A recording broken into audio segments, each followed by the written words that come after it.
10 టన్నుల వడ్ల గోటితో వలిచారు. భద్రాద్రి రామయ్యకు చీరాల భక్తుల నీరాజనం. కళ్యాణంలో అతి పవిత్రంగా భావించేది వాటిలో తలంబ్రాలు ముందు వరుసలో ఉంటాయి. పసుపు, ముత్యాలు, ధాన్యం మేళవింపుతో వివాహ వేడుకలకు తలంబ్రాలను వినియోగిస్తారు. మరి ఇలాంటి విశిష్ట కలిగిన తలంబ్రాలు, అందులో జగత్ కళ్యాణంగా భావించే భద్రాచలం శ్రీరాముల వారి కళ్యాణ మహోత్సవంలో దేవతామూర్తుల శిరస్సు నుంచి జాలువారి తలంబ్రాలకు ఎంతో పవిత్రత ఉంటుంది. భద్రాచలంలో శ్రీరామనవమి సందర్భంగా నిర్వహించే సీతారాముల వారి కళ్యాణానికి గడిచిన 11 సంవత్సరాలుగా చీరాల ప్రాంతానికి చెందిన శ్రీ రఘురామ భక్త సేవా సమితి ఆధ్వర్యంలో కోటి తలంబ్రాలు ఒలిచి కళ్యాణ వేడుకలకు తరలిస్తూ స్వామివారి సేవలు భక్తులు పునీతులవుతున్నారు. శ్రీరామనామ జపం చేస్తూ 10 టన్నుల తలంబ్రాలను గోటితో ఒలిచి రాములోరి కళ్యాణ వేడుకలకు తరలించడం ఆనవాయితీగా వస్తోంది.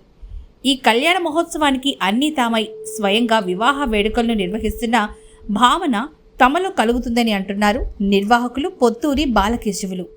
భద్రాచల సీతారామ చంద్రస్వామి వారి కళ్యాణం ఏప్రిల్ 6వ తారీఖున అభిజిత్ లగ్నంలో తలంబరాల కార్యక్రమం అనేది అందరూ ఎదురు చూసేది. అది అభిజిత్ లగ్నం అని ఎందుకన్నామంటే మిట్ట మధ్యాహ్నం 12 గంటల 1 నిమిషానికి కళ్యాణ తలంబ్రాలు పోస్తారు స్వామివారికి. ఆ తలంబ్రాలు అప్పటికప్పుడు తయారు చేసేవి కాదండి. ఎంతో వేల మంది భక్తులు వాళ్ళ పుణ్యకార్యాలతో, వాళ్ళ పుణ్యచేతులు, వాళ్ళ పుణ్యం చేసుకోవడానికి విజయదశమి రోజున ప్రారంభమయ్యి హోలీ పౌర్ణమి రోజున స్వామివారికి పెళ్లి కొడుకుని చేస్తారు. హోలీ పౌర్ణమి రోజున పెళ్లి పనులు, పసుపు దంపటం కానివ్వండి, తలంబ్రాలు కలపటం కానివ్వండి, ఏదైనా కానీ హోలీ పౌర్ణమి రోజు వరకు చేస్తాం. హోలీ పౌర్ణమి రోజు భద్రాచల దేవస్థానంలో ఎలా అయితే రోళ్ళు రోకళ్ళతో పసుపు దంపి తలంబ్రాలు కలుపుతారో అట్లానే వారి అనుమతితో మన చీరాల్లో 13వసారి కోవిడ్ అయినా కానీ కోవిడ్లో కూడా మనం ఆగల కార్యక్రమం అంగరంగ వైభవంగా చేసుకున్నాం.